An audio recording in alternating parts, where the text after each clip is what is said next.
Week 8 of the 2015 season. I'm Al Southard, and I'm with DBHS head coach Jevon Glenn, whose team is coming off its biggest win of the year so far, a 6-3 thriller over nationally ranked St. Thomas Aquinas. And Coach, I know that many fans may feel that this ranks as maybe one of the most significant wins in school history. A feeling that you share now that you've had a couple of days to look back on it? No, I mean, like I said before, a lot of people, they probably thought I was just giving the old coach's cliche, but I mean, we expected to win every time we step on the floor. You know, we feel like we're one of the better teams in South Florida. It was just, you know, some other people got a chance to see it in person, but that's how we felt since day one. I think you had a good quote after the game where you said it was a Goliath versus Goliath rather than David versus Goliath, as some people were looking at it. How did you get the kids to kind of buy into that over the course of the week? Because I'm sure that they, you know, look at the standings and they know about St. Thomas and their reputation. Mm-hmm. I think one of the things that we want to make sure we focus on in our program is we worry about us. The most important thing is Bucks football. We don't really worry about, you know, who we're playing. I tell the kids all the time, if we do what we're supposed to do and play to our ability, we're one of the best teams, and then the team is going to have to beat us. We're not going to beat ourselves. So, I mean, it's St. Thomas. They have tradition, they have history, so the kids were fired up anyway. Mm-hmm. So it was one of those nights where it was a chance. Like I told them, you can make history tonight. You know, you only get a certain many chances as your time in high school to make, you know, that kind of statement and have something to be remembered for a long time.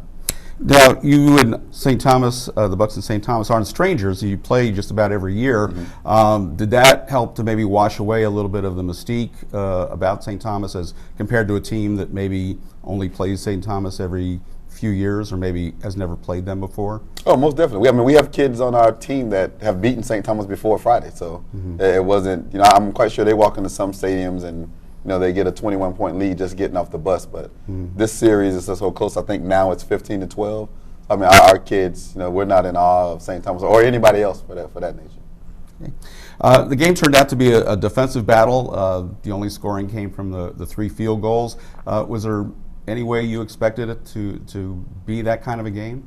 I knew it was going to be a hard-fought game because you got two teams with a lot of respect for each other, and I know defensively our guys were dialed in. I know they have some big-time players on defense, so it was. I was hoping we would score a little more, but like I said, it was a lot of talent on that field that night, and it was a pleasure to be a part of it.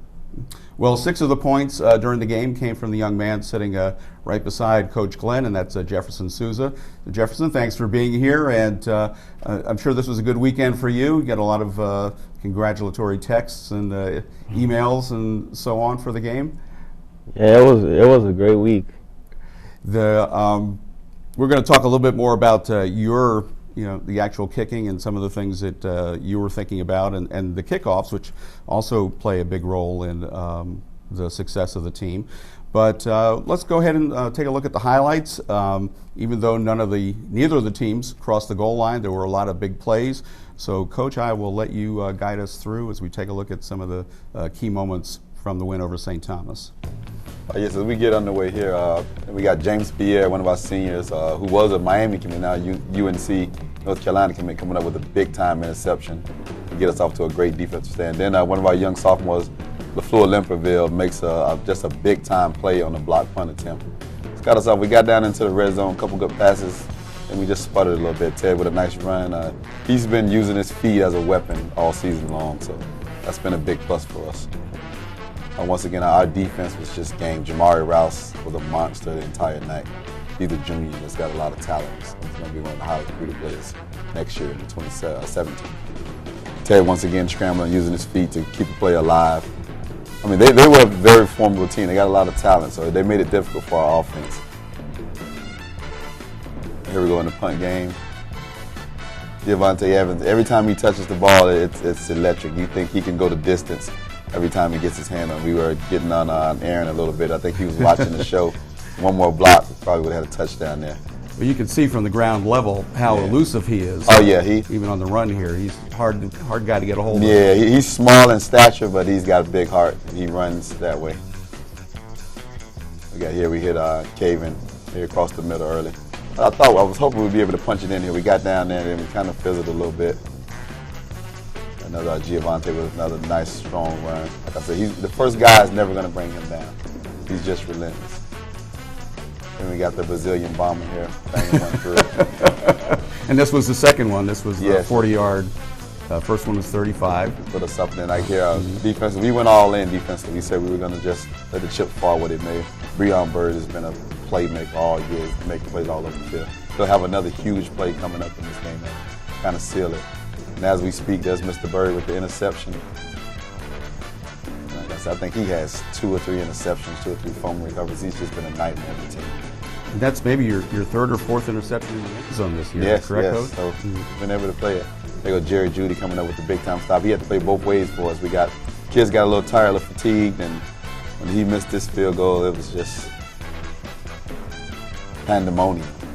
It was. I think we realized then that we had pulled off what we set to do, and a lot of people didn't believe us. I saw one publication where the guy said we were going to lose 50-0. Is that right? Yeah, I'm thinking to myself, you couldn't have seen us play to think we. I was going to say, is he in Montana, some sort of a blogger or something? Or? Probably. If not, if he's from South Florida, he needs to move to Montana. If he thinks the Bucks are going to go out 50-0. Really. If anybody looked at the stats from the game, didn't know what the score was. The Raiders had 124 yards rushing. The Bucks had 64. They had 240 yards passing, 70 for Deerfield Beach, 19 first downs to 7. I mean, the numbers would say that St. Thomas won this game. Mm-hmm. What made the difference for you guys that night? I think we were just big plays. We made big plays, and big time moments. I mean, our defense, like I said, they came up with a couple big plays, but we made miscues.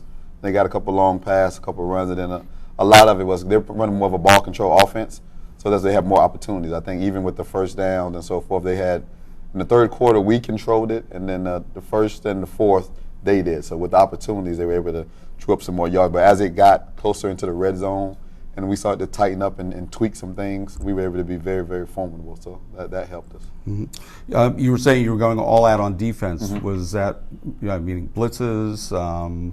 Special coverages? Yeah, we had some special coverage that we put in front. We saw on film that they like to go with the jumbo package, where they may bring in 7 or 8 offensive linemen and just, for lack of a better, try to take your manhood. Mm-hmm. So we told our kids all week on film, when they come with that package, we're going to line up hat for hat. They're All-Americans, they're 5 stars against our no-names, and we're going to see what you're made of. And we had kids like Jimmy Harper, Jamari Rouse, Ashton Pierre, the freshman, Jimon Eford. I mean, they really were up to the challenge, and they just battled and battled and battled. And it was exciting. So we got in the trenches. It was a bring your work hat, your hard hat working area, and our kids were up to the challenge, and I think we dominated a lot of those matches in there. So that was great to see. How do you celebrate a big win like this? What do you do as a coaching staff? Anything special goes on with the players afterwards or during this week of preparation? No, not really. I mean, we enjoyed it Friday night, then we gave them off Saturday to give them a little extra time, and then Sunday is back to business. We have bigger fish to fry, as they say. Our goal is we need to bring that district championship back home, so we wanted to make sure we got the kids refocused, and I told them on Sunday and also on Saturday night, we don't want to let St. Thomas beat us this week. And the cliche, we're still up high celebrating all that, and then listening to the people patting us on the back, telling us how wonderful we are, and then we let Douglas come in and steal that joy. So we want to make sure St. Thomas was good, but Douglas is more important. Jefferson, let's talk about your part on the football team. When and how did you come to join the football team? Because I think a lot of people know you're an outstanding soccer player here for the Bucks. Where did your involvement with football come along? It was my sophomore year during the summer. Coach Jackson, he told me come kick because he's seen me kick. He thought I was a great kicker. Since then, it happened. So you got recruited. Yeah. So, and we'll talk about that in a second. I know other people are looking at you. During a soccer game, you're a starter. You're involved from start to finish. Certainly different for football. What do you do to keep yourself focused on what's happening while you're waiting to go onto the field? I try to keep myself warm. So when I kick, it will be 100% in every time. Yeah. And Coach has talked about this on previous shows about your kickoffs. It's very rare that the opposing teams get to bring a ball back. Is that something that you take pride in? Is that one of your goals going into a game to make sure that every ball gets in the end zone? Yeah, every ball got in the end zone. Is there any special technique that maybe is different from soccer that you use to get the distance that you do on your kicks? Not really. Soccer helps me a lot when I kick. How much time do you spend during the week on field goals and kickoffs practicing? Probably three times a day. So that's enough to keep you sharp. Yeah. Your holder, Alton Allen, you guys have some sort of a special relationship there. You guys really depend on each other very heavily. Yeah, he's a great holder. In the beginning, we were having some problems, but now, that man, he's really good. So you make sure you take care of him during the game, and he's in good shape going onto the field for that. Coach, from your standpoint, having a weapon like Jefferson out there, that's got to really make a difference, especially in a game like we had Friday night. Oh yeah, I mean, especially in that game, with a game that's going to be tough with such a highly contested, highly talented teams on the field. Small things like special teams in the kicking game. I mean, we feel like Jefferson is one of the best kickers, not only in Broward County but in the country. I mean, he's starting to be recruited by some schools, some big names. Corn Blue is one of the top kicking coaches, kicking analysis guys in the country, and he just loves them. So it's just the world is going to get to see. I mean, I think I saw on Max Preps and USA Today, he's got a lot of praise, and it was shooting his highlights. I've got some calls on Monday about him. So it's good that he's getting his just dessert. Like I said, he's an outstanding athlete.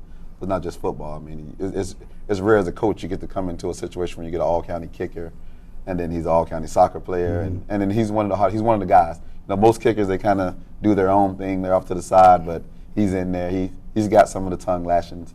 I have to tell him that. Coach Edward is really nice and really nurturing to him. I'm more of a foot to the butt. That's how I tell you I love you. So he's adjusting to that. Tough love is love too. It's kind of the good cop, bad cop. Yeah. And you're caught in the middle on that. Jefferson, have you ever been tempted to actually go out and play a position on offense and defense? Have you ever asked Coach to put you in?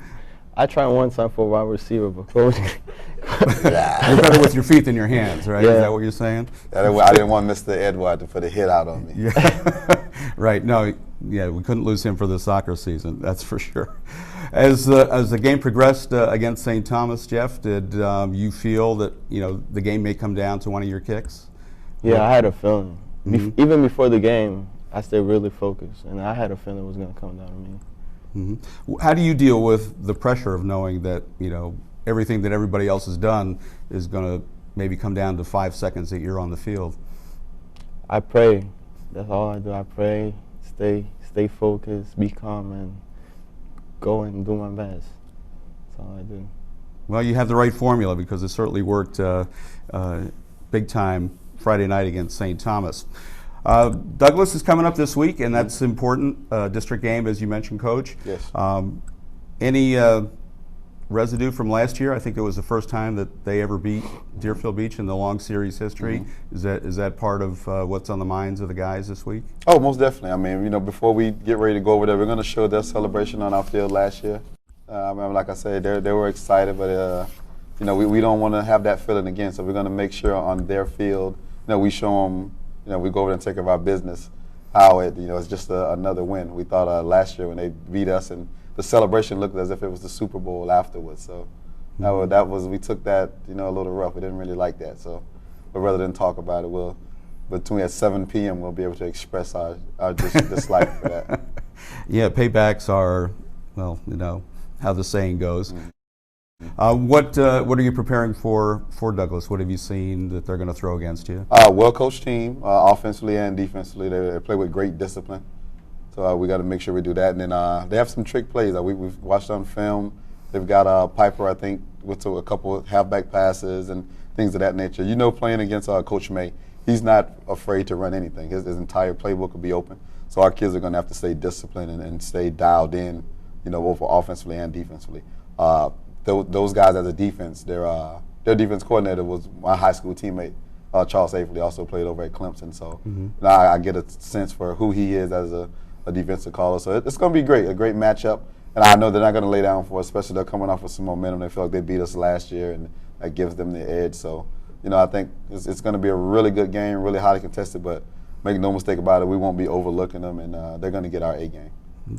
One of the little side events that happened last week is the Under Armour jersey ceremony for Kevin Ridley in the gym. That was a big moment. I know you brought in all the varsity and JV players to, kind of celebrate that, and significant for the team to have somebody singled out like that. Yeah, definitely. He was the first Under Armour All-American in Deerfield Beach High School history, so it was great. And then, we try to pride ourselves on having a family atmosphere. So I wanted the younger guys especially to get in and see, Big Brother being recognized as one of the best across the country. And it gives them a sight that, a guy that walked the same hallways that they walk, from the same community that they live in, can do big things and that they could possibly be next. So that's why it was very important to get them all in. And then, we do a lot together. Like even with our college tour, it was, us 17 against the world, out going all over the country. So we want to build that bunker-like mentality as a family and as a program. So that was a big-time blessing for everybody involved. Right, it was a great moment, and nice to see Deerfield Beach athletes honored that way. Well, Jeff and Coach, thank you very much. Congratulations again. That's a win that's for the ages that people will be talking about for many years to come. And best of luck this Friday night against Douglas. All right, thank you. Thank you. And that's going to be our show for this week. Don't forget, this Friday's game is at Stoneman Douglas in Parkland. It's an important district game, 7 o'clock kickoff, so we hope to see you at the game.